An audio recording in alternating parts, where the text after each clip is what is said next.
Tens of thousands of Spokane Public School students will be sitting in class tomorrow, learning once again during a pandemic.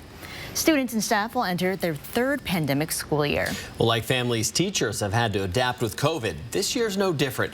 At least things may feel a little more normal this time around. Elenee sat down with teachers to see how they're preparing for back to school. This classroom is all set up and ready for students for the first day of school tomorrow. Students may be feeling nervous, but teachers are also nervous as well. But they're excited to have a more normal school year. This hallway, this classroom, they'll be filled with laughter and chatter tomorrow. Teachers like Jake Pernsteiner are ready to hear that again, and every day of the week. It was a long year and a half navigating school in a pandemic. Just one day at a time, even though you had to plan for weeks out. It was a lot of work to actually plan for the digital days. Absolutely my most difficult year as a teacher.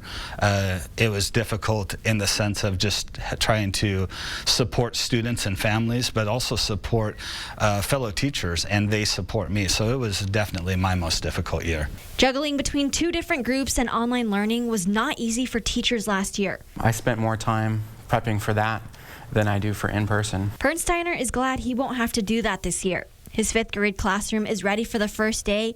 His students assigned to each desk. Masks available for kids who may forget theirs, which Pernsteiner says his kids were great with last year. I feel like the need and the want to be around their friends and teacher and our school community far outweighs being at home. School lessons are planned out a few weeks in advance, and while kids get to be back in class full-time now, Pernsteiner knows things can change in an instant with COVID. He's just focusing on what he can now, and that's welcoming his kids back tomorrow. We're here, we're at it again, just to be patient with one another. I know parents and families, you know, it can be frustrating.